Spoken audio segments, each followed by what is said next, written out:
जब नए साल की छुट्टियों में घर जाने वाला था, तभी दिन के अंत तक सब कुछ बदल गया। जिस शहर में मैं था, वहां तुफेंग विश्वविद्यालय स्थित था। वहां का तापमान -30 डिग्री सेल्सियस तक गिर चुका था।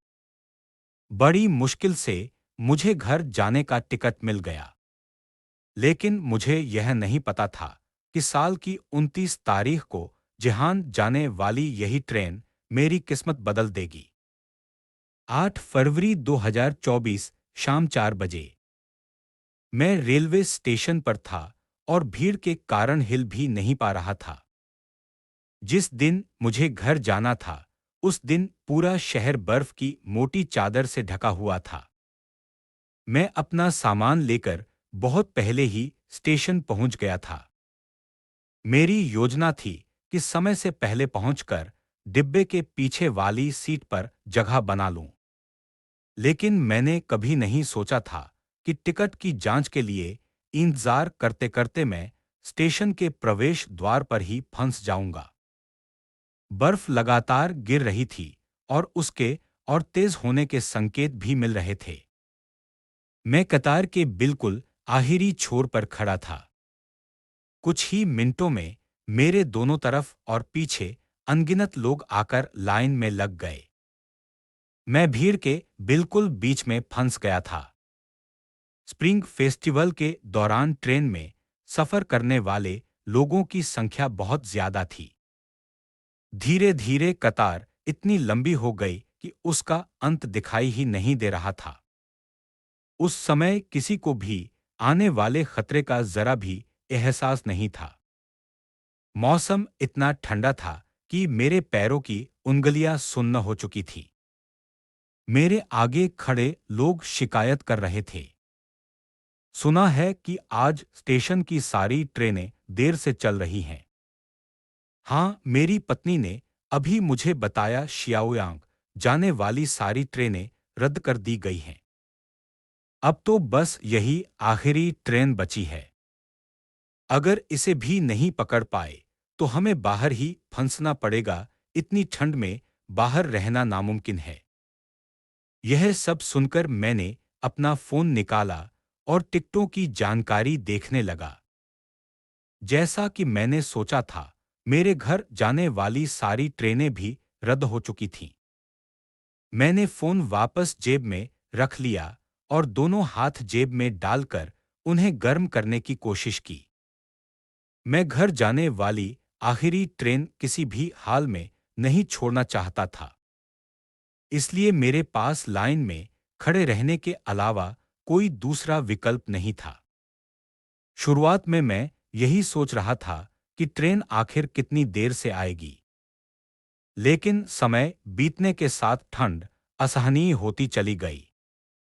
मेरा चेहरा पूरी तरह सुन्न हो गया था और दिमाग भी जैसे काम करना बंद कर रहा था। मुझे ऐसा महसूस हो रहा था मानो ठंडी हवा मेरी आंखों से आंसू तक निकाल देना चाहती हो। वह ठंडी हवा किसी तेज धार वाले चाकू की तरह मेरे गले में चुभ रही थी।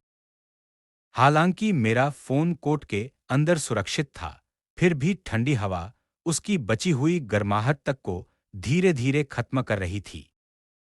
आखिरकार मैंने हार मान ली। मैंने अपना चेहरा मफलर में छिपा लिया, दोनों हाथ जेब में डाल लिए और आंखें बंद कर ली। मुझे ऐसा लग रहा था जैसे मैं सो गया हूं। पता नहीं कितना समय बीत गया। तभी पीछे से भीड़ ने मुझे धक्का दिया और मैं आगे की ओर खिसक गया। मैंने बड़ी मुश्किल से अपनी आंखें खोली। अचानक बढ़ी हुई ठंड के कारण मेरा दिमाग जैसे जम गया था। कुछ पल के लिए मैं बिल्कुल भी सोच नहीं पा रहा था। ऐसा लग रहा था कि कतार में कहीं जबरदस्त धक्का-मुक्की शुरू हो गई है।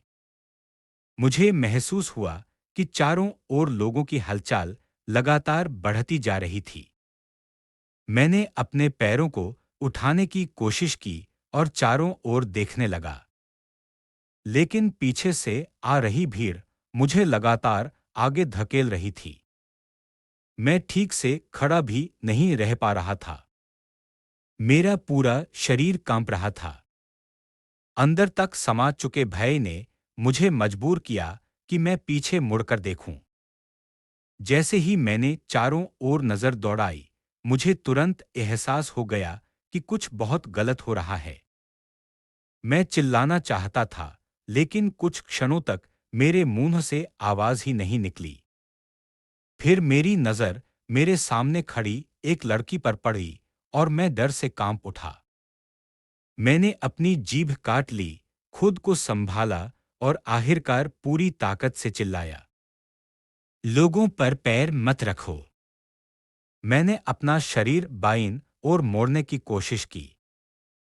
मेरी बाईं तरफ लगभग 4 कतारें थीं, जबकि दाईं ओर भी लोगों की भीड़ भरी हुई थी। मैं बाईं ओर से निकलकर भीड़ से बाहर निकलना चाहता था, लेकिन वहां का दबाव जरा भी कम नहीं था। कुछ लोग गुस्से में आगे की ओर धक्का दे रहे थे। कुछ घबराहट में कतारों के बीच बनी छोटी सी जगह में घुसने की कोशिश कर रहे थे। उस पल इंसानों की सारी नकारात्मक भावनाएं एक साथ फट पड़ी। मैं बुरी तरह कांप रहा था।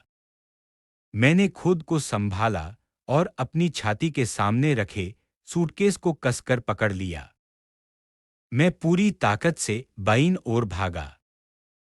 मैं किसी तरह भीड़ से बाहर निकल आया। मैं ठीक से खड़ा भी नहीं रह पा रहा था। मेरे पीछे अभी भी लोग थे।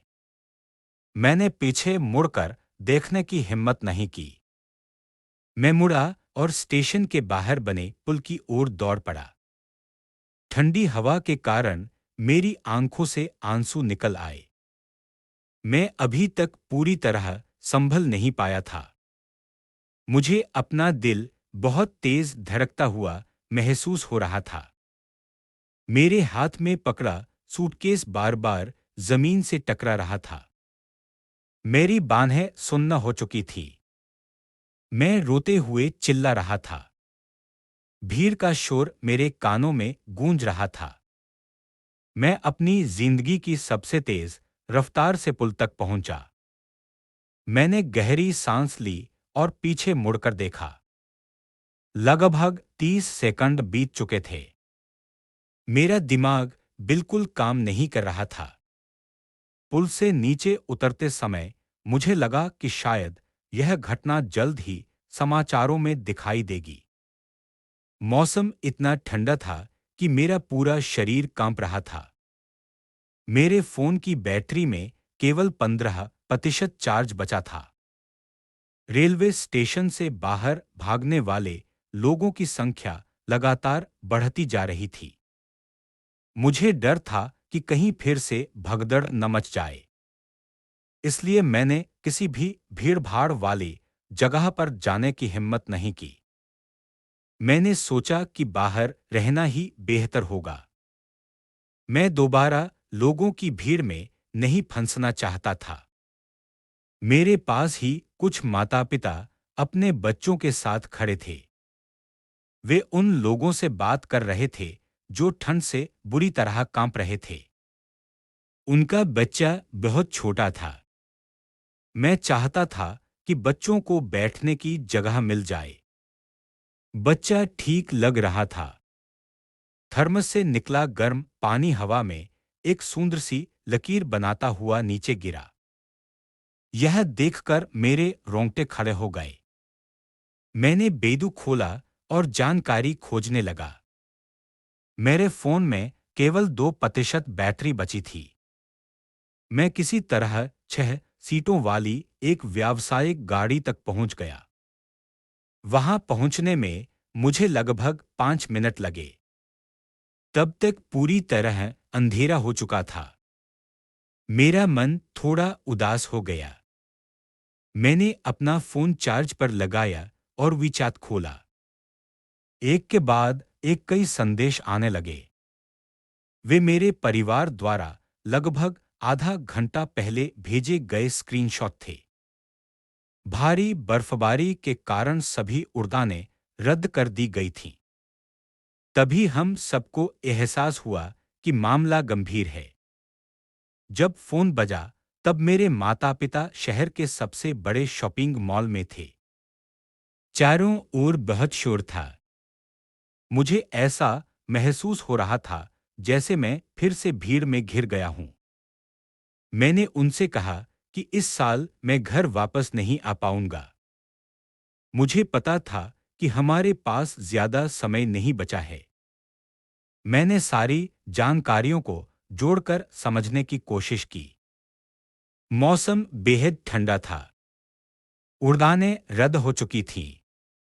मैं चैट बॉक्स में कई बार शब्द टाइप करता और फिर मिटा देता। आखिरकार मैंने धीमी और थकी हुई आवाज में ड्राइवर से कहा, ड्राइवर साहब, मैं आपको दोगुना किराया दूंगा।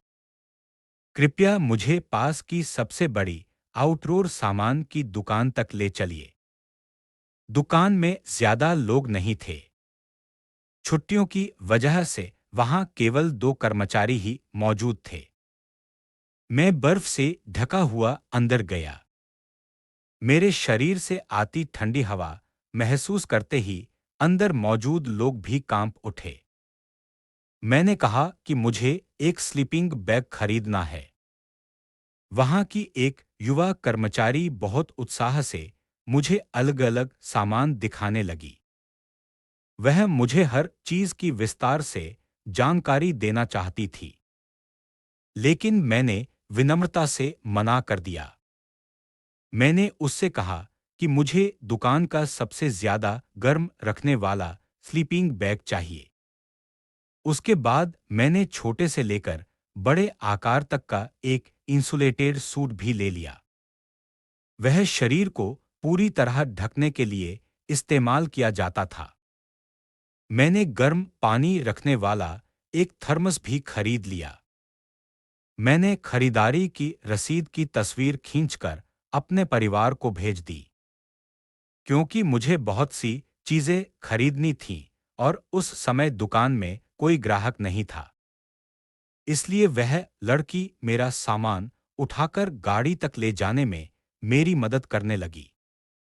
जाने से पहले मैंने उसे सलाह दी कि कुछ अतिरिक्त गर्म कपड़े और ठंड से बचाने वाला सामान तैयार रखे। लेकिन तब तक दुकान में ग्राहकों की संख्या बढ़ने लगी थी। ऐसा लग रहा था कि उसने मेरी बात पर ज्यादा ध्यान नहीं दिया। मैंने पूरी तरह अंधेरे हो चुके आसमान की ओर देखा। फिर मैं मुड़ा और गाड़ी में जाकर बैठ गया। गाड़ी में लौटने के बाद मैंने घर में रहकर स्थिति का सामना करने की अपनी योजना पर काम जारी रखा। भूख लगने पर मैंने कुछ खाने की कोशिश की, लेकिन कई बड़े सुपरमार्केट में सामान पूरी तरह खत्म हो चुका था। दूसरी दुकानों ने भी ऑर्डर करते समय यही सूचना दी।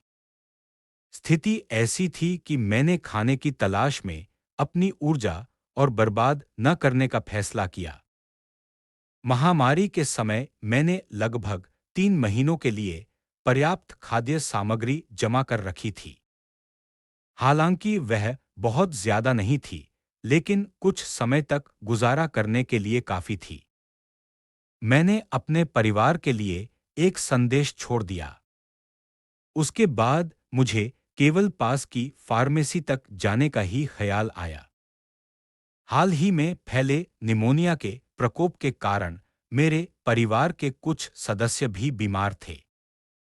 लेकिन इतनी भीषण ठंड और चरम मौसम दिल और रक्त वाहिकाओं से जुड़ी गंभीर समस्याएं भी पैदा कर सकता था। मुझे इस तरह की दवाइयां लेने के लिए फार्मेसी जाना था, क्योंकि आज चीनी नववर्ष का 29वां दिन था, इसलिए सभी लोग काम से जल्दी छुट्टी कर रहे थे। जब मैं फार्मेसी पहुंचा, तब वह बंद होने ही वाली थी। मैंने जल्दी-जल्दी 4 हीट पैक, एक मेडिकल किट और कुछ जरूरी दवाइयां खरीद लीं। खरीदारी पूरी होने तक बाहर बर्फीला तूफान और तेज हो चुका था। हवा इतनी तेज थी कि रास्ता तक दिखाई नहीं दे रहा था। ड्राइवर ने रास्ता बदलने से साफ मना कर दिया। उसने कहा, मैं तुम्हारे लिए पहले ही बहुत समय लगा चुका हूं। मैं बस यह आखिरी ऑर्डर पूरा करके नए साल के लिए घर जाकर अपना सामान समेटना चाहता हूं। गाड़ी से उतरने के बाद ड्राइवर ने मेरा सामान उठाकर अपार्टमेंट के प्रवेश द्वार तक पहुंचाने में मेरी मदद की। एक पल के लिए मुझे लगा कि शायद वह मेरा सामान लेकर चला जाएगा, लेकिन मुझे उम्मीद नहीं थी कि वह सचमुच मेरी मदद करेगा। मेरी आंखें नम हो गईं। मैंने उसे सर्दी की एक दवा देने की कोशिश की। ड्राइवर मुस्कुराया और बोला, इसे अपने पास ही रखो। इसके बाद वह मुड़ा और चला गया। उसने जाते जाते बस इतना कहा, काश मैं भी अपने परिवार के साथ रह पाता। वह बर्फ में धीरे धीरे चलता हुआ दूर निकल गया। कुछ ही देर में उसका शरीर अंधेरे में पूरी तरह गुम हो गया। अंत में मुझे केवल उसकी गाड़ी की लाइटें ही दिखाई दे रही थीं। मैं उसे और नहीं देख पाया, लेकिन मुझे ऐसा महसूस हुआ जैसे बर्फ मेरी आंखों में लगातार गिर रही हो। मैंने अपना फोन नीचे देखा। आखिरी संदेश वही था जो मैंने लगभग आधा घंटा पहले परिवार के ग्रुप में दवाइयों की सूची भेजी थी। ग्रुप में अभी तक किसी ने जवाब नहीं दिया था। मैं अनायास ही उनके बारे में सोचने लगा। लेकिन 2 ही सेकंड बाद मैंने इमारत के बाहर रखे सामान को अंदर ले जाने पर ध्यान देना शुरू कर दिया। हकीकत यही थी कि चाहे किसी भी तरह सोचूं, मेरी स्थिति सबसे कठिन थी। सबसे पहले मुझे अपनी जान बचानी थी। उसके बाद ही मैं अपने परिवार से दोबारा मिल सकता था। घर पहुंचते ही कमरे की गर्माहट ने मुझे कुछ राहत दी। अभी भी कमरा गर्म था।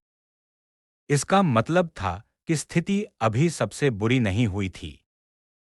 मैंने जल्दी से अपने लिए इंस्टेंट नूडल्स बनाए और खा लिए। तभी परिवार की वीडियो कॉल आ गई। वीडियो कॉल में वे खुशी-खुशी मुझे आज खरीदा हुआ सारा सामान दिखाने लगे। मेरी बनाई हुई सूची के अलावा उन्होंने जिनसेंग, राख, कोयला, सौर ऊर्जा जनरेटर और कई दूसरी जरूरी चीजें भी खरीद ली थीं। लेकिन मैंने उन्हें अपना खरीदा हुआ सामान दिखाने की हिम्मत नहीं की। कैमरे की दूसरी तरफ सामान पहले की तुलना में काफी कम दिखाई दे रहा था। हम दोनों एक दूसरे को अपना सामान दिखा रहे थे, लेकिन बिछड़ने की वजह से यह दृश्य दिल को चुभ रहा था।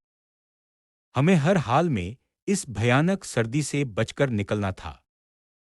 हम फिर तब मिलेंगे जब वसंत के फूल खिलेंगे। वीडियो कॉल समाप्त करने से पहले मेरे माता-पिता ने बताया कि आज उनके इलाके का तापमान -43 डिग्री सेल्सियस तक पहुंच गया है। वहां भी लगातार भारी बर्फबारी हो रही थी। तापमान लगातार गिरता जा रहा था। मैं अकेला रहता था, इसलिए मुझे जरा भी लापरवाही नहीं करनी थी। अपने जीवन में मैंने पहले कभी अधिकतम -27 डिग्री सेल्सियस की ठंड ही देखी थी। अभी कमरा गर्म था, लेकिन इसका मतलब यह नहीं था कि आगे चलकर हीटिंग सिस्टम -40 से 50 डिग्री सेल्सियस का दबाव सह पाएगा। मुझे जितनी जल्दी हो सके तैयारी करनी थी। फोन रखने के बाद मैंने अपना सारा सामान व्यवस्थित करना शुरू किया। सबसे पहले मैंने आउटडोर सामान की दुकान से खरीदा हुआ सीलिंग गोंद निकाला और घर की सभी खिड़कियों तथा दरारों को अच्छी तरह बंद कर दिया। उसके बाद मैंने कुछ समय सौर ऊर्जा वाले चार्जिंग पैनल को समझने में लगाया। हालांकि मैंने पहले कभी ऐसा उपकरण इस्तेमाल नहीं किया था, लेकिन सौभाग्य से उसकी निर्देश पुस्तिका बहुत स्पष्ट थी। उसे लगाने में मुझे लगभग 1 घंटा लग गया। फिर मैंने अपना बिस्तर साफ किया और उसके ऊपर तंबू लगा दिया। मैंने कोशिश की कि तंबू हीटर के जितना संभव हो सके उतना पास रहे। हालांकि बिस्तर 2 मीटर का था, फिर भी तंबू के लिए वह थोड़ा छोटा पड़ रहा था। मैंने पहले खरीदे हुए सेल्फ हीटिंग पॉट और खाने के डिब्बों का सहारा लेकर तंबू को अच्छी तरह टिकाया। आखिरकार मेरी अस्थायी शरण तैयार हो गई। मैंने पहले खरीदे गए स्लीपिंग बैगों में से एक को तंबू के अंदर बिछा दिया। बाकी स्लीपिंग बैगों को बिस्तर के पास ही रख दिया ताकि जरूरत पड़ने पर उन्हें तुरंत इस्तेमाल किया जा सके। एक स्लीपिंग बैग तंबू के अंदर था। बाकी सभी बिस्तर के पास रखे हुए थे। मैंने हीटर को तंबू के बाहर रखी छोटी मेज पर रख दिया। अगर बाद में ठंड और बढ़ती तो उसे तंबू के अंदर ले जाया जा सकता था। हीटर में इस्तेमाल होने वाले गैस कैनिस्टर सबसे ज्यादा महत्वपूर्ण थे। वे केवल -20 डिग्री सेल्सियस तक ही सुरक्षित रह सकते थे। सौभाग्य से मैं उन्हें तंबू के अंदर ले आया और साइड पॉकेट में रख दिया।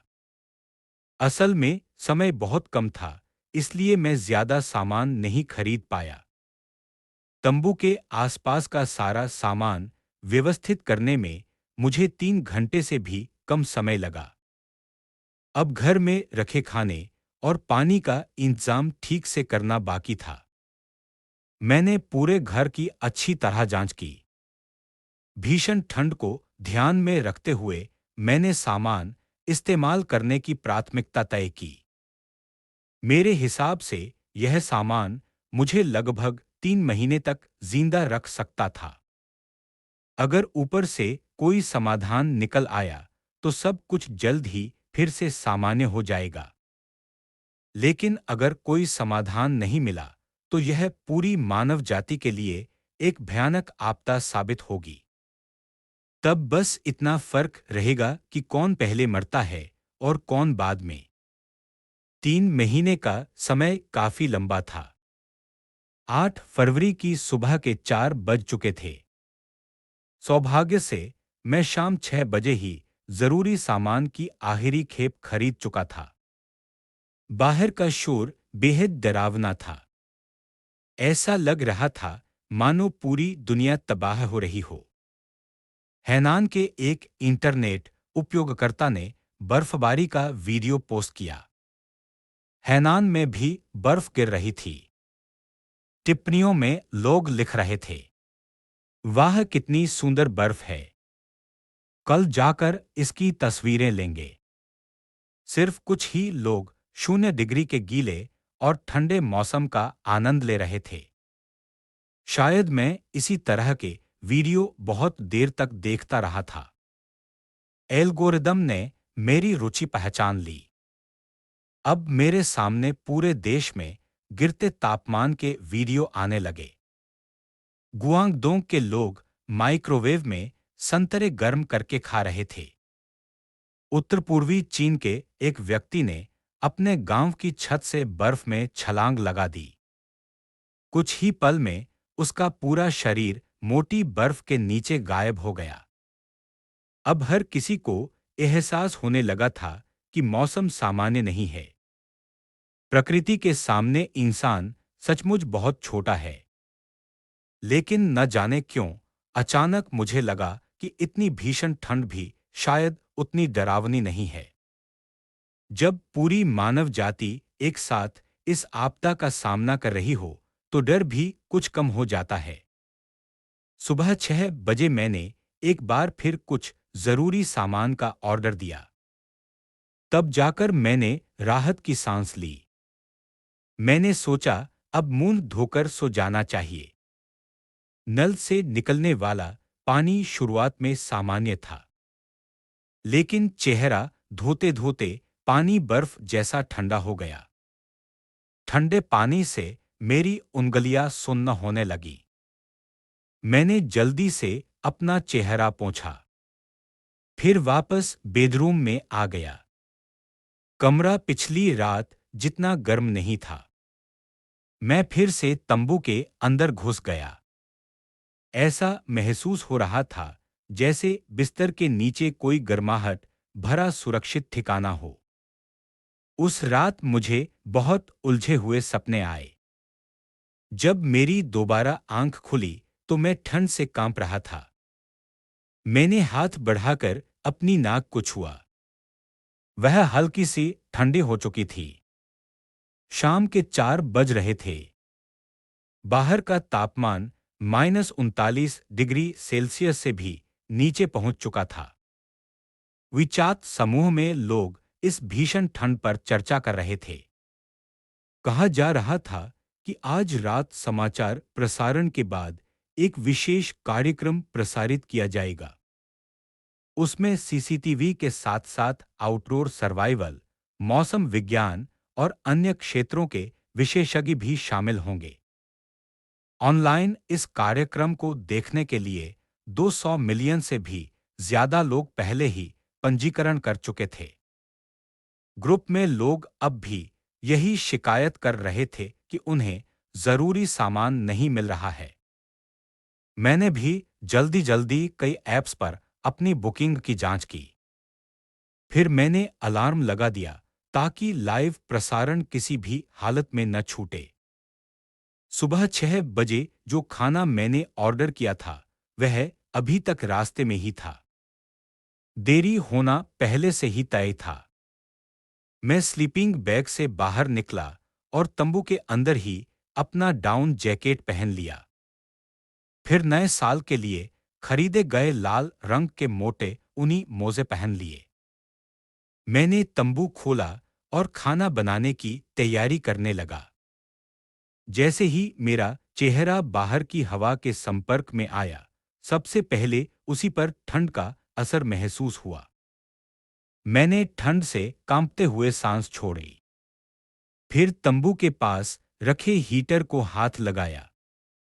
हीटर अभी भी गर्म था, लेकिन पिछली रात की तुलना में उसकी गर्मी साफ तौर पर कम हो चुकी थी। यह इस बात का संकेत था कि अब उसकी क्षमता कम पड़ने लगी है। मैंने खिड़की से बाहर झांककर देखा। चारों ओर अब भी घना अंधेरा था। सड़क पर एक भी इंसान दिखाई नहीं दे रहा था। सिर्फ बर्फीली हवा सफेद धुंध की तरह बहती दिखाई दे रही थी। मैंने पर्दे अच्छी तरह बंद कर दिए। अब मेरे लिए दिन का पहला खाना बनाने का समय था। अभी मेरे पास हीटिंग, गैस और बिजली तीनों उपलब्ध थे। इसलिए मैंने सबसे पहले गैस चूल्हे का इस्तेमाल करने का फैसला किया। रसोई का तापमान बेडरूम जितना अच्छा नहीं था।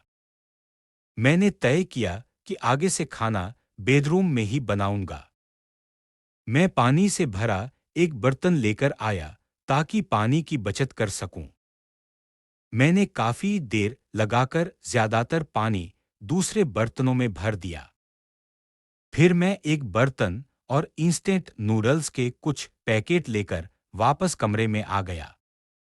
जब पानी उबलने लगा, तो मैंने इंस्टेंट नूडल्स का मसाला उसमें डाल दिया। पानी दोबारा उबलने लगा, तो मैंने नूडल्स भी डाल दिए। मैंने बर्तन पर ढक्कन रख दिया और उसे 2 मिनट तक पकने दिया।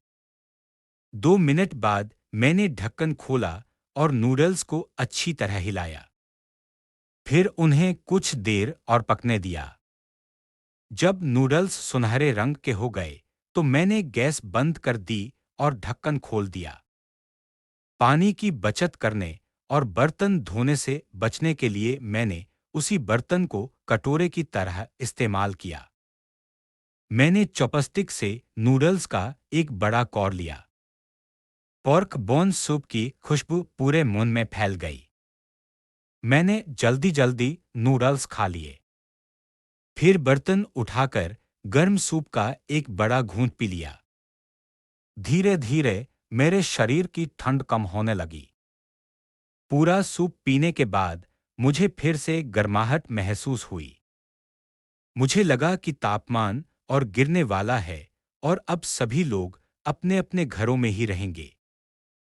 लेकिन जैसे ही मैंने बर्तन में दोबारा पानी भरा, कमरे के दरवाजे पर जोर से दस्तक हुई। कौन है? दरवाजे पर लगातार तेज आवाज में दस्तक हो रही थी।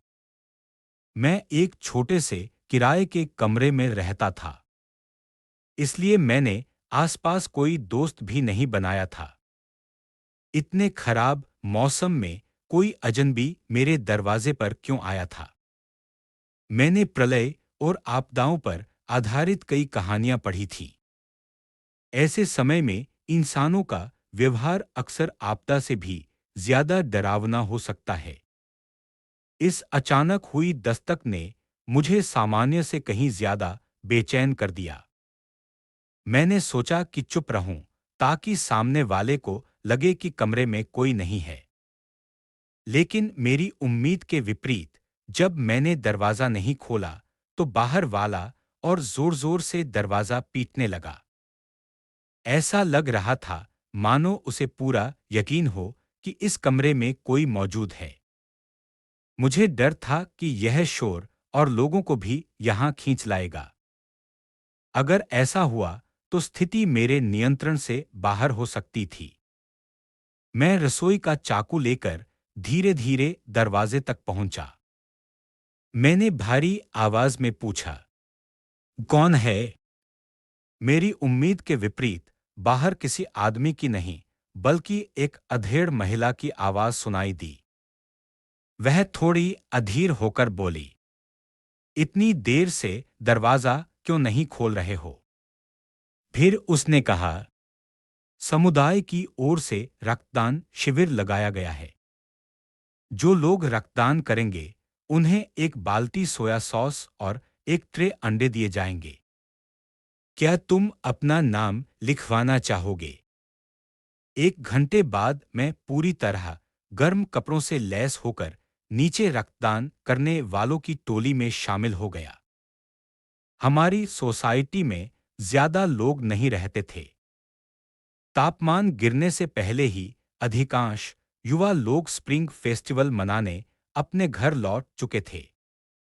अब वहां सिर्फ कुछ बुजुर्ग ही बचे थे, जो अपने बच्चों और पोते-पोतियों के लौटने का इंतजार कर रहे थे।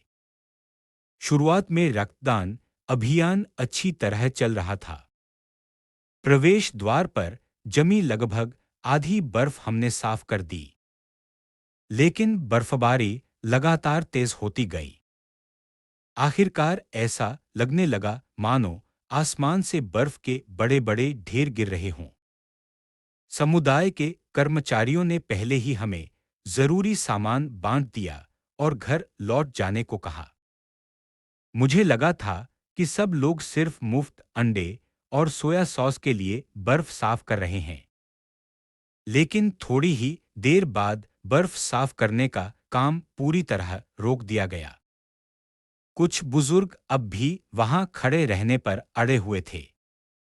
उनमें से एक बोले, मैं अभी घर नहीं जाना चाहता।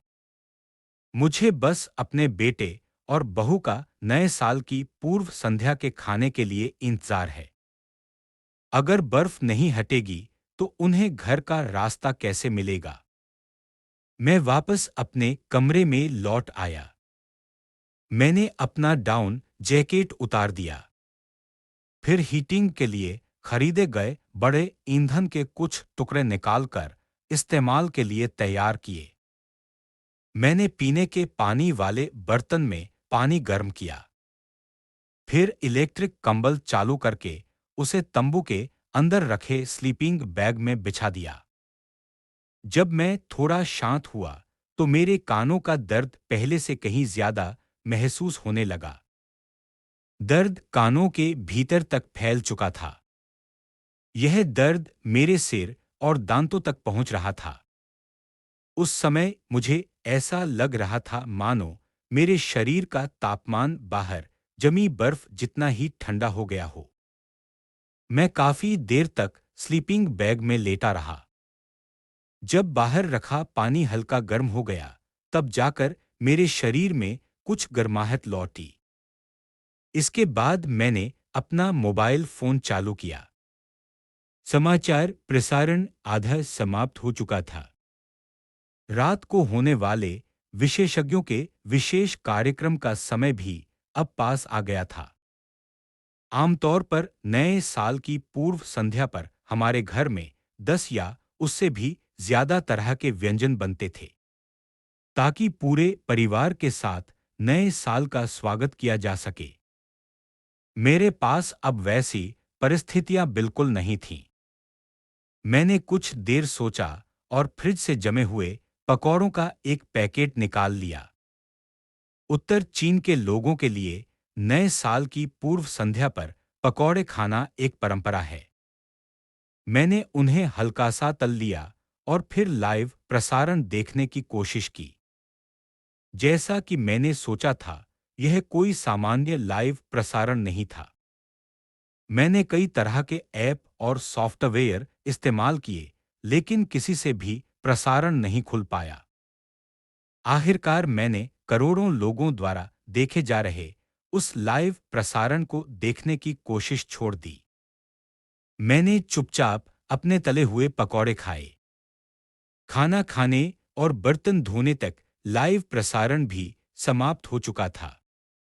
भीषण ठंड की खबर ने सभी सोशल मीडिया और समाचार प्लेटफॉर्म पर सनसनी मचा दी थी। विशेषज्ञों ने सलाह दी कि हर दिन बहुत अधिक गर्म पानी नहीं पीना चाहिए। मीडिया ने इस वैश्विक भीषण ठंड को पूरी दुनिया के लिए एक बड़ी आपदा बताया।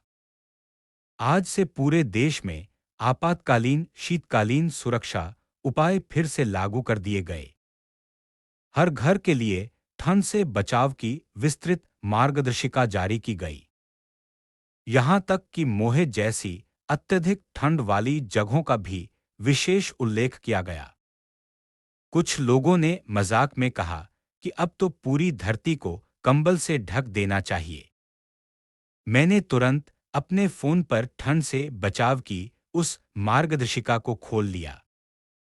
उसमें हर बात बहुत विस्तार से लिखी हुई थी। अदरक का पानी पीने से लेकर सर्दी की दवाइयों और जरूरी सामान तक सब कुछ सूचीबद्ध था। मैंने तुरंत उसे सेव कर लिया।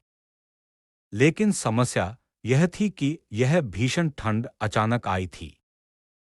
ऐसी मार्गदर्शिका होने के बावजूद सबसे बड़ी चुनौती जरूरी सामान जुटाना ही थी। मेरा घर एक बड़े सुपरमार्केट से ज्यादा दूर नहीं था। हालांकि मेरे पास लगभग 3 महीने तक चलने लायक सामान पहले से मौजूद था। फिर भी मेरे मन में सवाल था कि क्या मुझे बाहर जाना चाहिए। मैंने फोन निकालकर तापमान देखा।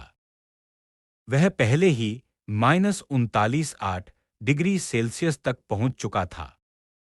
अनुमान था कि रात तक तापमान -40 डिग्री सेल्सियस से भी नीचे चला जाएगा। अगर यह किसी उपन्यास की कहानी होती, तो शायद मुझे गर्म पानी से नहाकर, गर्म पानी की बोतल पकड़कर और चुपचाप घर में बैठकर हालात बदलने का इंतजार करना चाहिए था। लेकिन मैंने ऐसा नहीं किया। मैं घर में बैठकर हाथ पर हाथ रखकर इंतजार नहीं करना चाहता था। मैं इस आपदा में केवल किस्मत के भरोसे जिंदा नहीं रहना चाहता था। मैं जीना चाहता था। मैं हर हाल में बचना चाहता था। और इसके लिए मुझे कुछ करना ही था। दोपहर में बर्फ साफ करने के अनुभव के बाद मैंने अपने पूरे शरीर की सुरक्षा और मजबूत कर ली। सबसे पहले मैंने अपने सिर की सुरक्षा की। मैंने पहले खरीदा हुआ N95 मास्क निकालकर पहन लिया। पिछले साल महामारी समाप्त होने के बाद बाजार पूरी तरह खुल गए थे। उसी समय खरीदे गए मास्क आज काम आ रहे थे।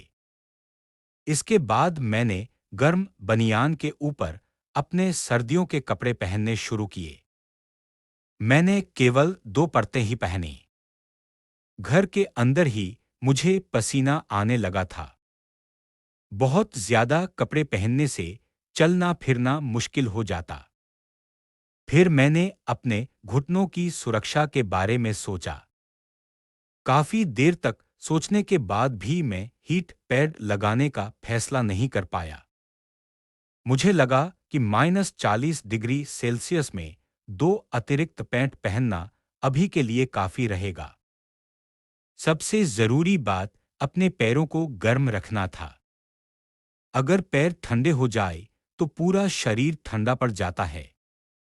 आखिर में मैंने अपने मोटे डाउन जैकेट की जेब में एक रसोई का चाकू रख लिया। 9 फरवरी 2024 रात 9:30 बजे मैं घर से बाहर निकला। शाम का बर्फीला तूफान दोपहर की तुलना में कहीं ज्यादा भयानक था। तेज हवा में उड़ती बर्फ और धूल चेहरे पर ऐसे लग रही थी जैसे कांच के नुकीले टुकड़े चुभ रहे हों। अब मुझे समझ में आ गया था कि -40 डिग्री सेल्सियस का असली मतलब क्या होता है। मैं दीवार का सहारा लेकर धीरे धीरे आगे बढ़ रहा था। रास्ते में मैंने कई इमारतों की छतों पर मोटी बर्फ और जमी हुई बर्फ की लटकती सिलें देखीं। इसलिए मुझे सड़क के बीच वाले हिस्से से होकर चलना पड़ा, जहां ऊपर से कुछ गिरने का खतरा कम था। मैंने तेज हवा के सहारे धीरे धीरे आगे बढ़ना जारी रखा। सोसाइटी से बाहर निकलते ही मुझे एहसास हुआ कि बाहर मेरी उम्मीद से कहीं ज्यादा लोग मौजूद थे। सुपरमार्केट की ओर जाने वाली सड़क पर मुझे कारों की लाल ब्रेक लाइटों की लंबी कतार दिखाई दी। शुरुआत में मैंने सोचा कि शायद ट्रैफिक जाम कई 100 मीटर तक लगा हुआ है। लेकिन जितनी देर मैं उसे देखता गया, उतनी ही मेरी बेचैनी बढ़ती गई। मैं मन ही मन प्रार्थना करने लगा कि ये सभी लोग जल्दी से अपने घर पहुंच जाए। अगर वे और देर करेंगे तो शायद बहुत देर हो जाएगी। जब मैं सुपरमार्केट पहुंचा तो वहां का ज्यादातर सामान पहले ही खत्म हो चुका था।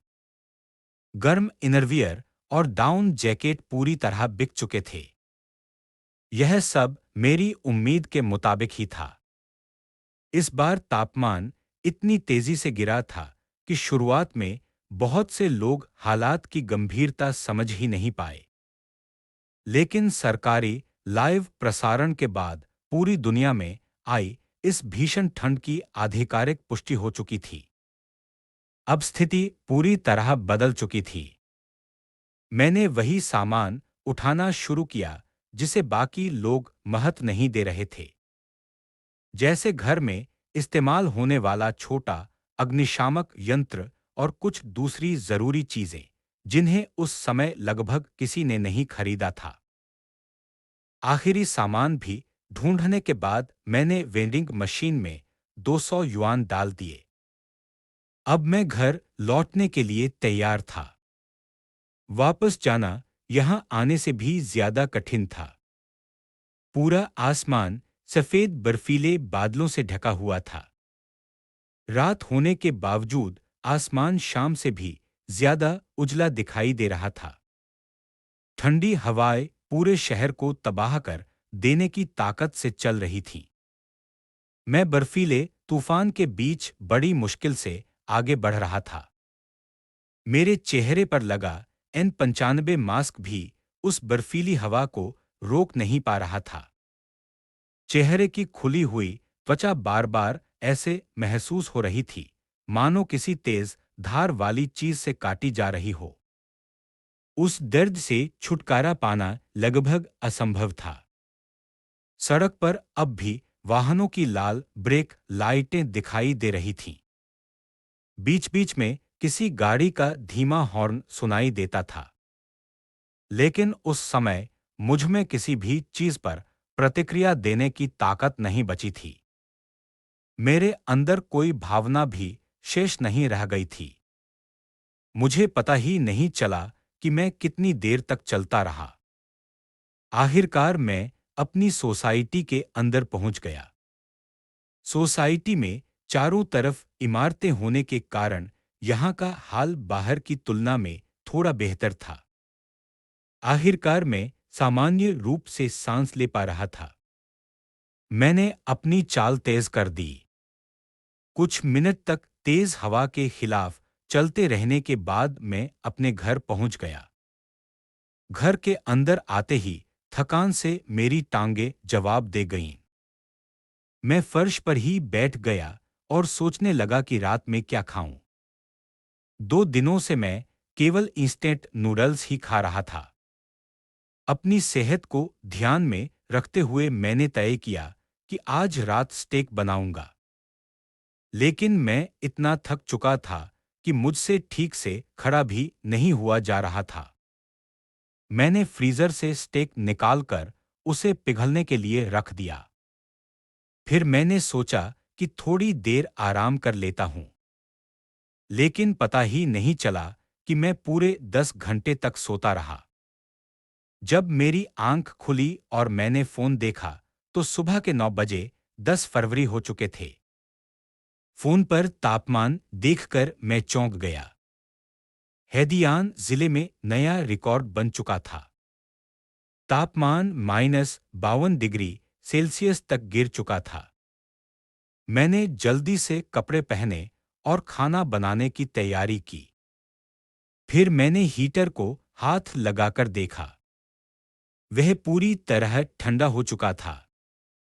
अब हीटिंग सिस्टम काम नहीं कर रहा था।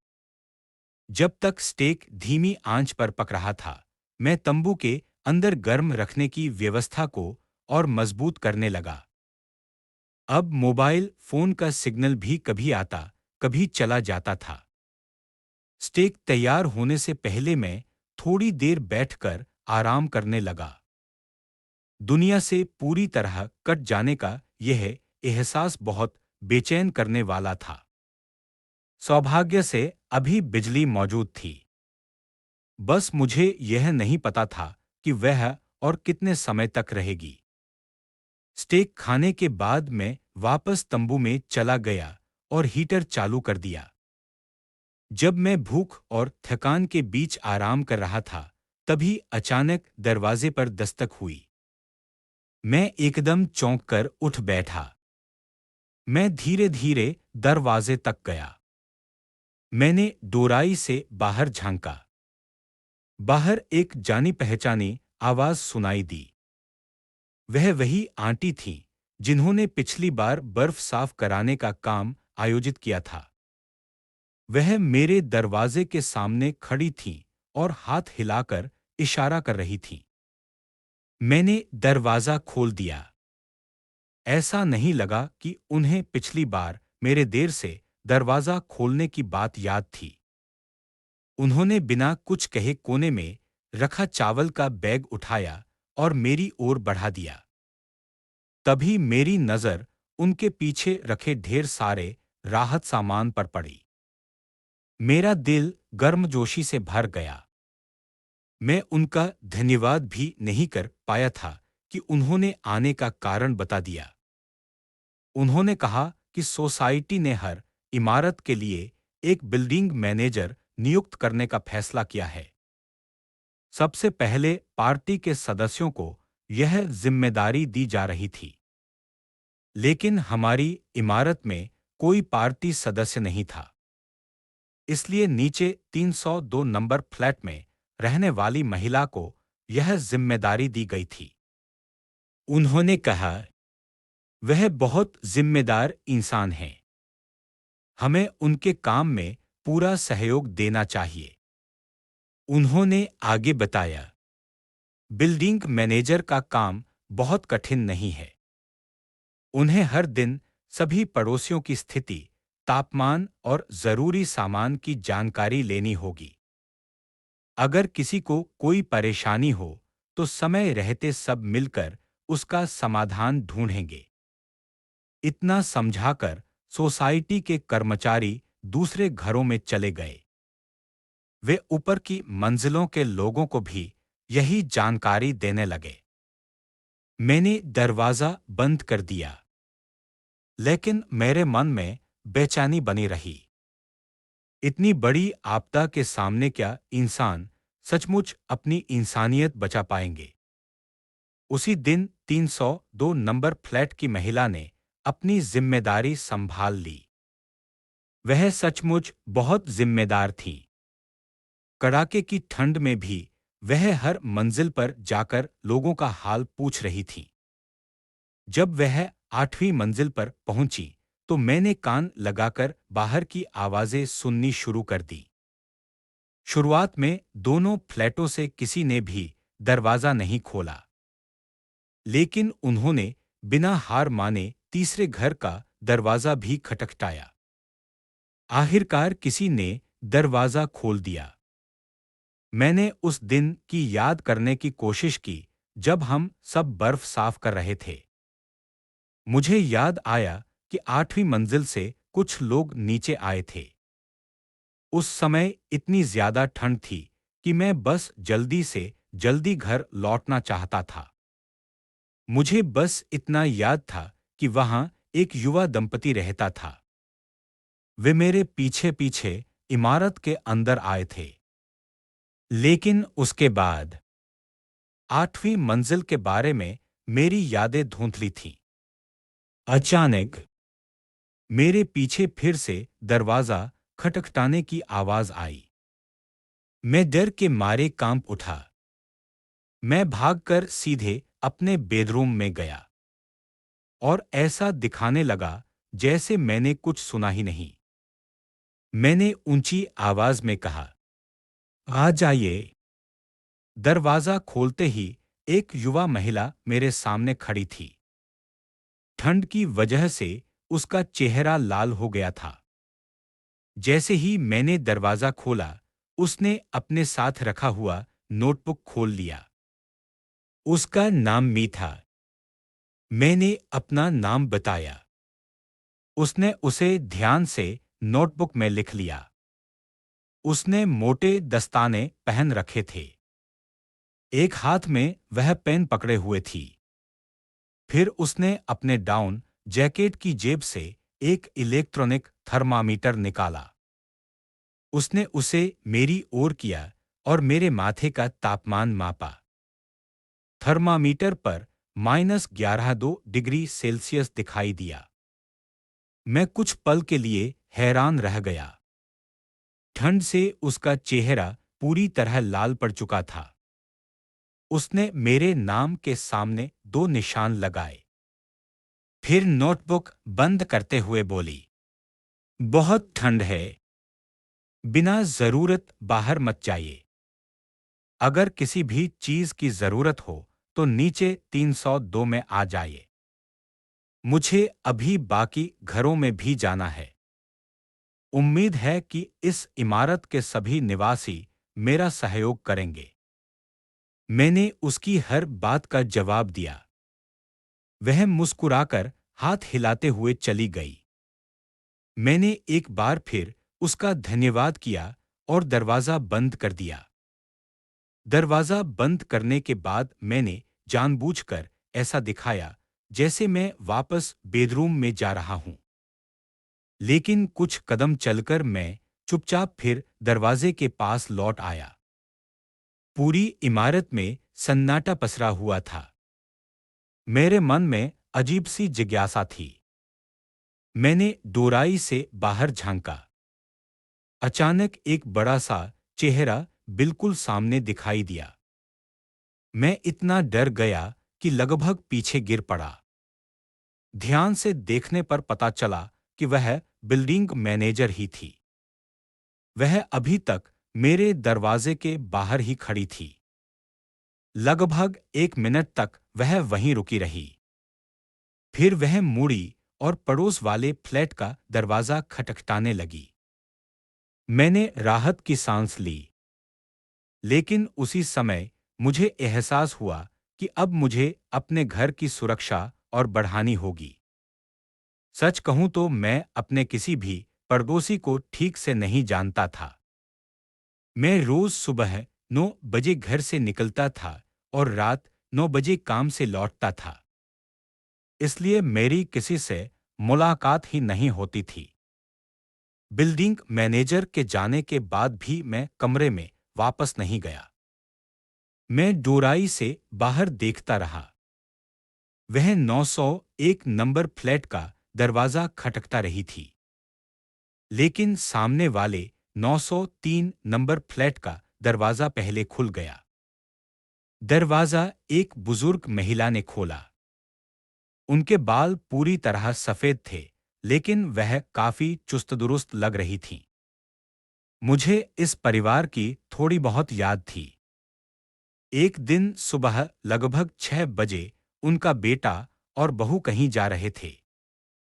उनकी 3-4 साल की पोती अपने माता-पिता को जाते हुए देखकर जोर-जोर से रो रही थी। उस समय मुझे लगा था कि शायद कोई बच्चे को उठाकर ले जा रहा है। मैं घबराकर बाहर देखने आया था। बुजुर्ग महिला को लगा कि मैं शिकायत करने आया हूं। उन्होंने तुरंत मुझसे माफी मांगी और पूरी बात समझाई। लेकिन उस समय मैं बहुत नींद में था। मैंने दरवाजा बंद किया और वापस सो गया। मुझे ठीक से नहीं पता था कि उस घर में कितने लोग रहते हैं। बुजुर्ग महिला अब बिल्डिंग मैनेजर को अपने परिवार की जानकारी दे रही थी।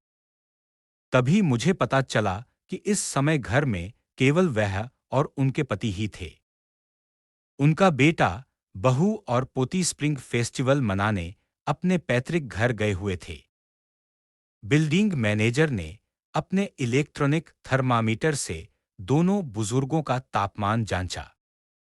फिर वही बातें दोहराईं जो उसने मुझसे कही थीं। इसके बाद वह ऊपर की मंजिल की ओर चली गई।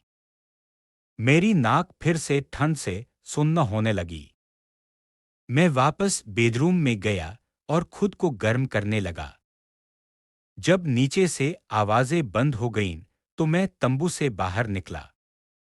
मैंने दस्ताने पहने और अपनी योजना पर काम शुरू कर दिया। मुझे घर की सुरक्षा और मजबूत करनी थी। लेकिन मेरे घर में ज्यादा औजार नहीं थे। जिन रस्सियों, सीमेंट और लोहे की सरियों का जिक्र मैं उपन्यासों में पढ़ता था, उन्हें खरीदने का मुझे समय ही नहीं मिला था। इसलिए मैंने जो कुछ था, उसी से काम चलाने का फैसला किया। मैंने दरवाजे के बाहर रखे जूतों को उठाकर स्टोर रूम में रख दिया। फिर सुपरमार्केट से खरीदी हुई लाल मिर्च पाउडर की थैली और छोटा अग्निशामक यंत्र जूतों की रैक के पास रख दिया। सोचा जरूरत पड़ने पर इन्हें आत्मरक्षा के लिए इस्तेमाल करूंगा। इतना सब करने के बाद भी मेरे मन की बेचैनी कम नहीं हुई। आखिर मैं भी एक साधारण इंसान ही था। मुझे भी डर लग रहा था। बहुत देर सोचने के बाद मैंने बेडरूम की बड़ी अलमारी धकेलकर लिविंग रूम के दरवाजे के पास लगा दी। अब मुझे पहले से थोड़ा ज्यादा सुरक्षित महसूस होने लगा। अगले कुछ दिनों तक 302 वाली बिल्डिंग मैनेजर हर रोज ठीक समय पर मेरा हाल पूछने आती रही। शायद उसे मेरे व्यवहार में कुछ अजीब लगता था। मैंने कभी भी उसके सामने दरवाजा पूरा नहीं खोला। पहले की मेरी अजीब हरकतें मानो धीरे-धीरे एक सपना बनकर रह गईं। समय बीतने के साथ हमारी थोड़ी बहुत बातचीत भी होने लगी। उसी से मुझे पता चला कि स्प्रिंग फेस्टिवल के दौरान इस पूरी इमारत में बहुत कम लोग रह गए थे। कुल मिलाकर 10 से भी कम निवासी मौजूद थे। वह खुद भी अकेली रह रही थी। उसके बच्चे और परिवार शहर के बाहरी इलाके में नए साल का त्योहार मना रहे थे। मैं उसके वापस जाने का इंतजार करता रहा। फिर मैंने मन ही मन पूरी इमारत के रहने वालों की गिनती की। 302 में रहने वाली बिल्डिंग मैनेजर, 8वीं मंजिल वाले परिवार, 903 में रहने वाला बुजुर्ग दंपति, 902 का निवासी और मैं। पूरी इमारत में शायद कुल मिलाकर इतने ही लोग बचे थे। 302 की दरवाज़ा खटखटाने की आदत लगभग तय थी। वह पहले 302 के सामने वाले 30202 पर जाती, फिर 30201 और सबसे आखिर में 30203। 8वीं मंजिल वाले निवासी शायद 803 नंबर फ्लैट में रहते थे। पहली और दूसरी मंजिल तक बर्फ लगभग पूरी तरह जम चुकी थी। ऐसा लगता था कि वहां अब कोई नहीं रहता। हर बार जब 302 मेरे दरवाजे तक आती, उसके बाद नीचे चली जाती। मेरा अनुमान था कि ऊपर की मंजिलों की स्थिति भी कुछ ऐसी ही होगी। इमारत में एक और दंपति भी रहता था। इस हिसाब से चौथी, पांचवीं, छठी और सातवीं मंजिल के कम से कम दो-दो फ्लैट खाली थे। कुल मिलाकर इमारत में रहने वाले लोगों की संख्या मेरी कल्पना से भी कम थी। फिर भी अब मुझे पूरी इमारत की स्थिति का लगभग अंदाजा हो चुका था। लेकिन जैसे ही मैं थोड़ा निश्चिंत हुआ, वही हुआ जिसका मुझे डर था। नए साल के छठे दिन की रात, जब हर परिवार को एक साथ होना चाहिए था, हमारी पूरी सोसाइटी की बिजली चली गई। बिजली जाते ही मुझे साफ महसूस हुआ कि कमरे का तापमान तेजी से गिरने लगा है। मैंने अपना जमा किया हुआ सारा सामान तंबू के पास खिसका लिया। फिर स्लीपिंग बैग के अंदर कई हीट पैर रख दिए। लेकिन इतनी भीषण ठंड के सामने हीट पैर भी लगभग बेकार हो चुके थे। रात भर मैं अपने पैरों को घुटनों के पीछे मोड़कर उन्हें गर्म रखने की कोशिश करता रहा। लेकिन उससे भी कोई खास फायदा नहीं हुआ। सुबह हल्की रोशनी होते ही मैंने गैस स्टोव जलाकर पानी गर्म किया। गर्म पानी से उठती भाप कमरे में इतनी ज्यादा भर गई कि वह तंबू की छत पर जमा होने लगी। मैं पानी की एक-एक बूंद बचाना चाहता था। इसलिए मैंने थोड़े से चावल बर्तन में डालकर पतली खिचड़ी जैसी चीज बना ली। फिर मैंने बचे हुए गैस कैनिस्टर गिने। अब मेरे पास केवल 20 कैनिस्टर बचे थे।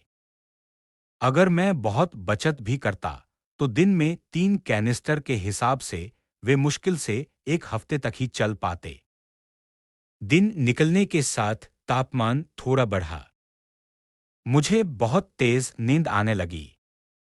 मैंने सोचा कि अभी थोड़ा सो लेता हूं। जब नींद पूरी हो जाएगी, तब आगे की योजना बनाऊंगा।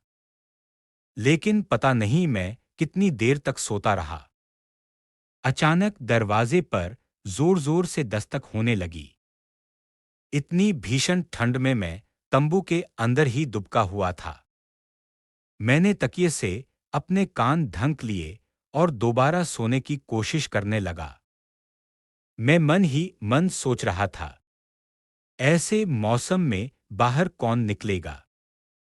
हीटर बंद है, इतनी मुश्किल से शरीर में थोड़ी सी गर्मी आई है। अब उठकर उस बर्फीली हवा में जाना बिल्कुल नहीं चाहता।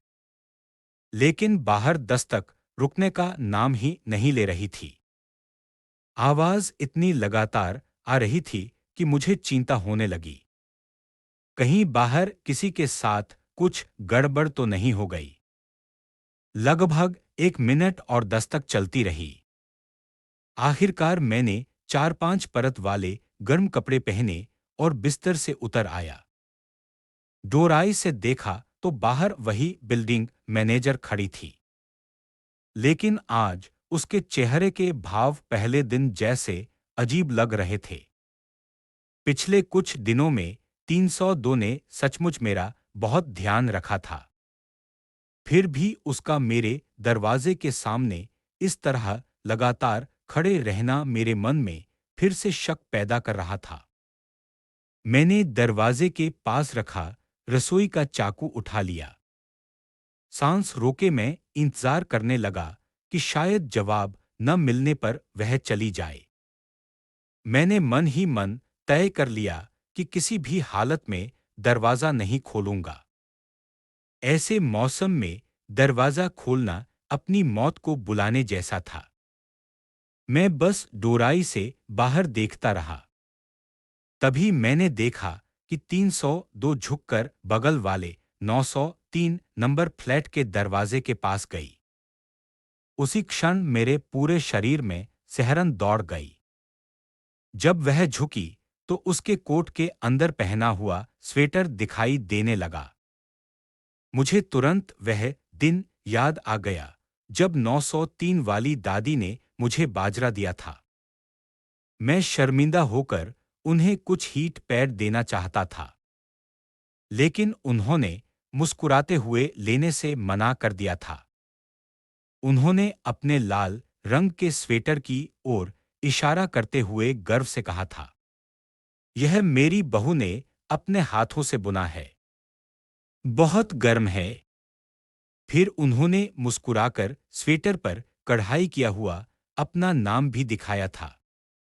उस समय उन्होंने बड़े गर्व से कहा था, देखो इस पर मेरा नाम भी कढ़ा हुआ है।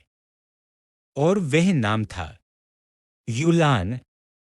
लेकिन इस समय वही यूलान वाला स्वेटर 302 ने पहन रखा था। 903 में रहने वाले उस बुजुर्ग दंपति का ख्याल आते ही मेरी आंखों से आंसू निकल पड़े। मैंने दांत भींच लिए। मैं जरा सी भी आवाज निकालने की हिम्मत नहीं कर पा रहा था। मैं लगातार डोराई से बाहर देखता रहा। 302 ने 903 का दरवाजा बंद किया। फिर वह धीरे धीरे झुककर वापस मेरे दरवाजे के सामने आई। उसने अपना कान मेरे दरवाजे से सटा दिया। हम दोनों के बीच केवल एक दरवाजे का फासला था। मेरा पूरा शरीर कांपने लगा। मैं अपनी सांसों तक को रोकने की कोशिश कर रहा था। कुछ देर तक उसे अंदर से कोई आवाज नहीं सुनाई दी। लगभग 1 मिनट इंतजार करने के बाद शायद वह भी ठंड सहन नहीं कर सकी। आखिरकार वह मुड़ी और सीढ़ियों से नीचे उतर गई। मैं तब तक इंतजार करता रहा जब तक नीचे से दरवाजा बंद होने की आवाज नहीं आ गई। तभी मैंने राहत की सांस ली। मैं जरा सी भी आवाज करने की हिम्मत नहीं कर पा रहा था। मैं इतना रोया कि ठंड के कारण मेरा चेहरा तक सुन्न हो गया। काफी देर बाद मैंने खुद को संभाला और वापस तंबू में लौट आया। स्लीपिंग बैग में घुसने के बाद मेरे मन ने कहा कि अब आराम कर लेना चाहिए। लेकिन केवल 1 मिनट बाद ही मैं फिर उठकर बैठ गया। मैंने कई परत गर्म कपड़े पहन लिए। सबसे ऊपर मोटा डाउन जैकेट पहनकर मैंने आखिरकार दरवाजा खोल दिया। सुपरमार्केट से लौटने के बाद यह पहली बार था जब मैंने घर का दरवाजा खोला था। मैं ठंडी हवा से बचते हुए चुपचाप बाहर निकल आया। रसोई का चाकू हाथ में कसकर पकड़े मैं धीरे धीरे 903 नंबर फ्लैट की ओर बढ़ा। 903 का दरवाजा आधा खुला हुआ था। बीच में एक पत्थर फंसा हुआ था। लगता था कि 302 अभी यहाँ की तलाशी पूरी नहीं कर पाया था, इसलिए दरवाजा बंद नहीं किया था। मैंने पत्थर को पैर से हटाया और धीरे से दरवाजा खोल दिया। अंदर का कमरा बहुत साफ सुथरा था। दीवार पर उस बुजुर्ग दंपति की पारिवारिक तस्वीर टंगी हुई थी। रसोई के फर्श पर दादी और दादाजी दोनों पड़े हुए थे। उनके सिर के पीछे का खून ठंड में जम चुका था। मैंने धीरे से उनके ऊपर स्वेटर डाल दिया। मैं यहां ज्यादा देर रुक नहीं सकता था। मैंने तय किया था कि एक जगह 10 सेकंड से ज्यादा नहीं ठहरूंगा। मैंने उन्हें आखिरी बार देखा। अपने लिए केवल 2 मिनट का समय तय किया ताकि कोई सुराग मिल सके। दोनों एक साथ जमीन पर गिरे हुए थे। इसका मतलब था कि किसी ने अचानक उन पर हमला किया था। इस तरह का हमला यह भी साबित करता था कि 302 बहुत सतर्क था। शायद उसमें दो बुजुर्गों का सीधे सामना करने की ताकत नहीं थी। इसलिए उसने मौका देखकर अचानक हमला किया। उसने यह सब बिजली जाने के बाद ही किया था। बिजली जाने से पहले वह हम सबके साथ बिल्कुल सामान्य व्यवहार कर रहा था। ऐसा लग रहा था कि बिजली कटने के बाद वह पूरी तरह बदल गया। शायद उसे लगा कि अब जिंदा रहने के लिए दूसरों का सामान लूटना ही एकमात्र रास्ता है।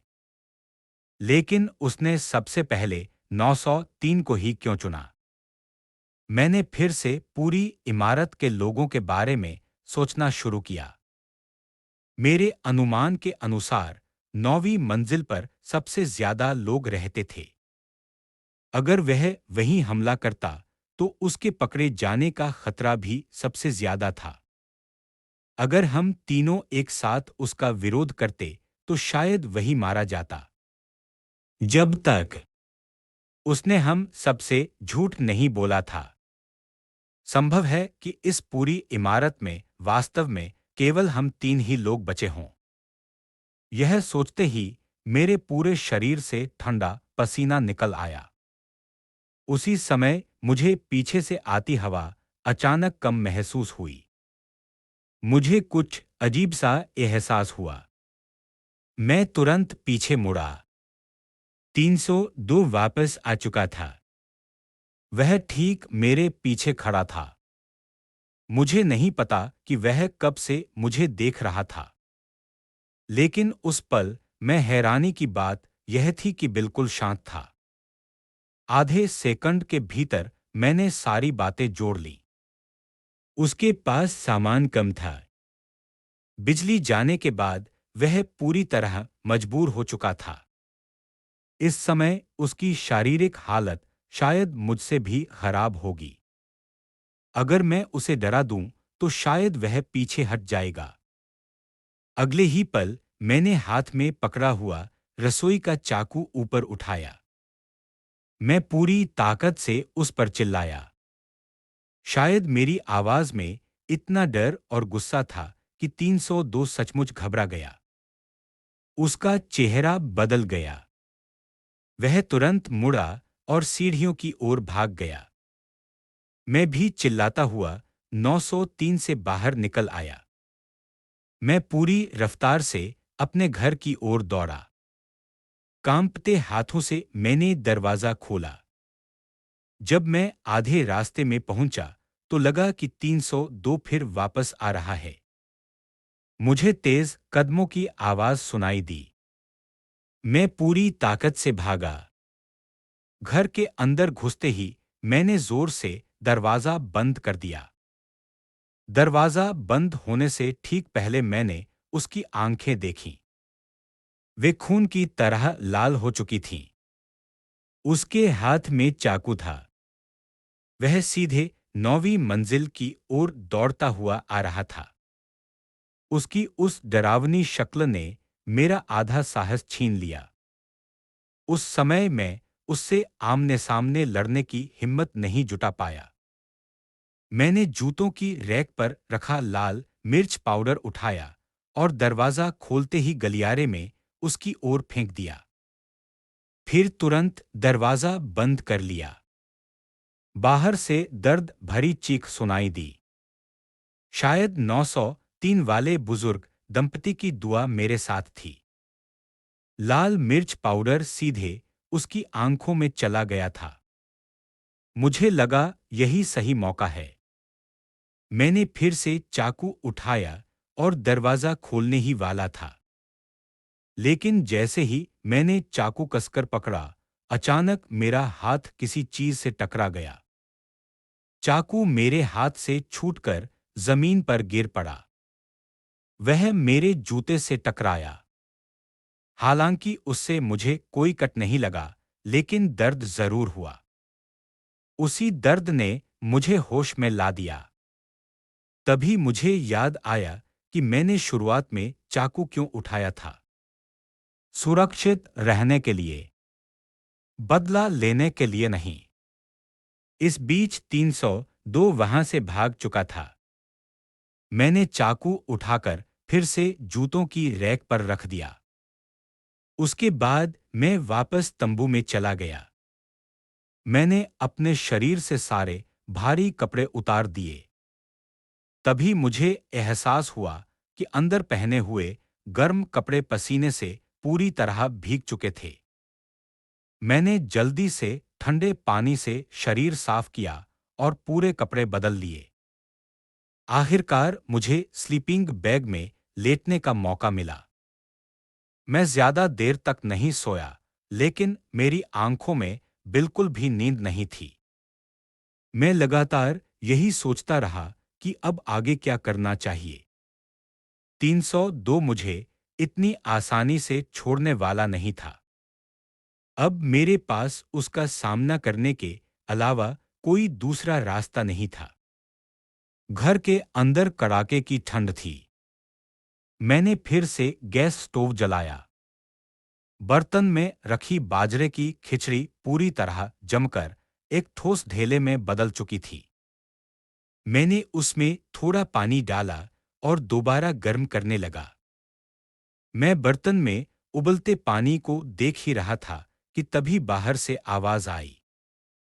302 मेरे दरवाजे के सामने घुटनों के बल बैठकर रोने लगा। वह रोते हुए बोला, मेरे लिए भी यह सब आसान नहीं है। वह लगभग 2 मिनट तक रोता रहा। ठंड के कारण उसका चेहरा धीरे धीरे जमने लगा। जब उसने देखा कि मैं कोई जवाब नहीं दे रहा हूं, तो उसने अपने कपड़ों के अंदर से चाकू निकाला। फिर उसने मेरे दरवाजे पर जोर-जोर से वार करना शुरू कर दिया। उसकी ताकत मेरी उम्मीद से कम थी, लेकिन उसके हर वार में पूरी ताकत झलक रही थी। कुछ ही देर में पूरे गलियारे में दरवाजे पर पड़ते वारों की आवाज गूंजने लगी। मुझे लगा कि अब बात करने का सही समय है। मैंने दरवाजे के पीछे से ऊंची आवाज में कहा, दरवाजा मत तोड़ो। अगर दरवाजा टूट गया तो इस ठंड में हम दोनों ही मर जाएंगे। मेरी बात सुनते ही 302 ने वार करना बंद कर दिया। मैंने फिर पूछा, तुम आखिर चाहते क्या हो? क्या हम शांति से नहीं रह सकते? उसने सिर झुकाया और धीरे से हंसने लगा। ठंड के कारण उसके दांत आपस में बज रहे थे। वह बोला, मैं तुम्हारे साथ रहना चाहता हूं। मैंने बिना एक पल गंवाए साफ इनकार कर दिया। क्या तुम मजाक कर रहे हो? मैं तुम्हें अपने घर में कैसे रहने दूं? मैं तुम पर बिल्कुल भरोसा नहीं कर सकता। वह कुछ पल चुप रहा। फिर बोला, कम से कम मुझे एक कप गर्म पानी दे दो। मुझे बहुत प्यास लगी है। पानी पी लेने के बाद आराम से बात करेंगे। मैं दरवाजे के पीछे खड़ा गुस्से से भर गया। मैंने कहा, इस समय तुम्हें गर्म पानी चाहिए। मैं रोज बर्फ चूसकर गुजारा कर रहा हूं और तुम्हें मेरी चिंता हो रही है। वह बोला, अगर तुम सहयोग नहीं करोगे तो हम दोनों मर जाएंगे। कुछ पल बाद उसने अपनी बात बदल दी। वह बोला, तो कम से कम कुछ इंस्टेंट नूडल्स और एक बोतल पानी ही दे दो। मैंने दर्द भरे स्वर में कहा, ठीक है। फिर मैंने पूछा, लेकिन मैं तुम्हें सामान कैसे दूं? मुझे कैसे यकीन होगा कि तुम मुझ पर हमला नहीं करोगे? वह सिर झुकाकर कुछ देर चुप रहा। लगभग आधे मिनट बाद बोला, मैं 8वीं और 9वीं मंजिल के बीच वाली सीढ़ियों पर चला जाता हूं। तुम वहां सामान रख देना और तुरंत दरवाजा बंद कर लेना। मैं कुछ देर तक सोचता रहा। आखिरकार मैंने हामी भर दी। जैसे ही मैंने ठीक है कहा, डोराई से दिखाई दे रहा उसका चेहरा उत्साह से भर उठा। मैंने ऐसा दिखाया जैसे मैं सामान लेने अंदर जा रहा हूं। लेकिन वास्तव में मैंने पिघला हुआ पानी एक बड़े प्लास्टिक के टब में भर लिया। मैं उसे उठाकर धीरे धीरे दरवाजे तक आया। डोराई से देखा तो 302 सचमुच सीढ़ियों की तरफ हट चुका था। मैंने गहरी सांस ली, फिर धीरे से दरवाजा खोला। लेकिन जैसे ही दरवाजा खुला, 302 बिजली की तरह मेरी ओर झपटा। उसने रसोई के चाकू से मुझ पर वार कर दिया। मैंने बिना देर किए टब का सारा पानी उसके सिर पर उड़ेल दिया। साथ ही प्लास्टिक का टब अपने सामने ढाल की तरह पकड़ लिया। उसका चाकू टब को चीरता हुआ मेरे पेट तक पहुंच गया। मैंने पूरी ताकत से उसे लात मारी। वह सीधा सीढ़ियों की तरफ जा गिरा। मैंने तुरंत दरवाजा बंद कर लिया। कुछ देर तक मैं गहरी गहरी सांसें लेता रहा। काफी देर बाद जाकर मेरे शरीर की कांपन रुकी। मैंने सोचा, इतनी ठंड में उसका शरीर अब जल्दी ही जम जाएगा। अगर वह खुद को गर्म नहीं रख पाया, तो उसके ऊपर जमी बर्फ कभी नहीं पिघलेगी। धीरे धीरे मैंने अपने पेट और सीने पर बंधा तकिया उतारा। सुरक्षा के लिए मैंने पहले ही तकिया अपने कपड़ों के अंदर बांध रखा था। चाकू उसी तकिए में धंस गया था। जैसे ही मैंने तकिया हटाया, चाकू नीचे गिर पड़ा। मैंने उसे उठाकर फिर से जूतों की रैक पर रख दिया। उसके बाद मैं अपना पेट पकड़ते हुए वापस छोटे से तंबू में चला गया। हालांकि तकिए ने मेरी जान बचा ली थी, फिर भी पेट में हल्का दर्द बना हुआ था। मैंने तंबू का पर्दा बंद किया। धीरे धीरे आंखें मूंद लीं। आखिरकार सब कुछ खत्म हो चुका था। पिछले कई दिनों से लगातार तनाव में रहने के कारण मेरा शरीर पूरी तरह टूट चुका था। उस रात मैं गहरी नींद में सो गया। बाहर अब भी लगातार बर्फ गिर रही थी। मैं बहुत जल्दी सो गया था। जब मेरी आंख खुली, तब तक शाम ढल चुकी थी। मेरी बंद पलकों पर हल्की सी रोशनी पड़ रही थी। वह रोशनी इतनी तेज थी कि मुझे अपनी आंखें खोलनी पड़ी। आंखें खुलते ही सबसे पहले मेरी नजर तंबू की छत पर पड़ी। मैं कुछ देर तक चुपचाप लेटा रहा। फिर मैंने अपना डाउन जैकेट उतारा। धीरे धीरे स्लीपिंग बैग से बाहर निकला। घर की बिजली काफी देर पहले वापस आ चुकी थी। कमरे की लाइटें हल्की रोशनी के साथ फिर से जल रही थीं। तेज रोशनी पूरे कमरे में फैल रही थी। मैंने अपने माथे पर आया पसीना पोंछा। कुछ पल तक मैं समझ ही नहीं पाया कि क्या हो रहा है। बिजली वापस आ चुकी थी। जब सोसाइटी के कर्मचारी मुझे नीचे ले जा रहे थे, तभी मैंने मेडिकल स्टाफ को 302 को स्ट्रेचर पर ले जाते हुए देखा।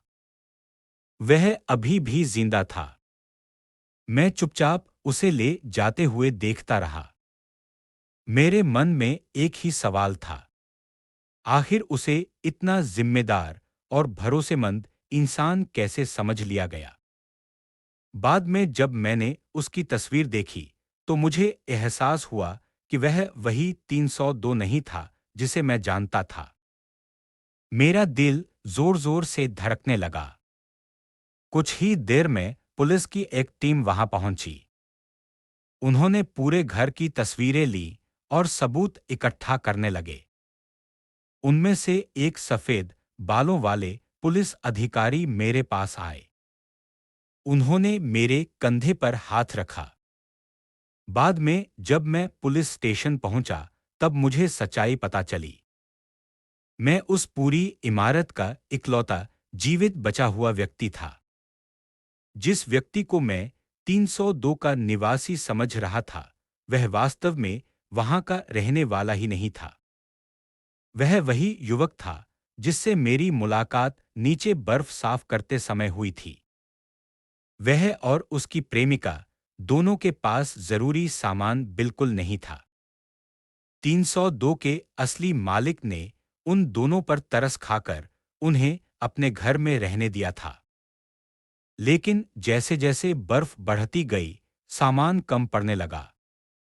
धीरे धीरे दोनों के बीच झगड़े बढ़ने लगे। आखिरकार उन्होंने 302 के असली मालिक की हत्या कर दी। शायद वह उनका पहला अपराध था। उसके बाद उन्होंने खुद को 302 का असली निवासी बताकर लोगों को धोखा देना शुरू कर दिया। जब 302 का सारा सामान खत्म हो गया, तो वे इमारत की ऊपरी मंजिलों से एक-एक करके लोगों का सामान लूटने लगे। उसकी प्रेमिका उसे रोकना चाहती थी, लेकिन तभी बिजली चली गई। इतनी भीषण ठंड में केवल खाना और पानी काफी नहीं था। -50 डिग्री से कम तापमान में कपड़े और कंबल भी शरीर को गर्म नहीं रख सकते थे। इसीलिए उन्होंने हमारी मंजिल को निशाना बनाया। 9वीं मंजिल सबसे मुश्किल थी।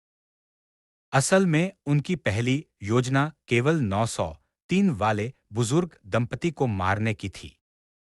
उसके बाद वह सारी घटना का दोष मेरे ऊपर डालना चाहता था। पुलिस अधिकारी ने मेरी ओर सहानुभूति से देखते हुए कहा। उसकी योजना थी कि वह खुद को कुछ चाकू के घाव लगाए और तुम्हें हत्यारा साबित कर दे।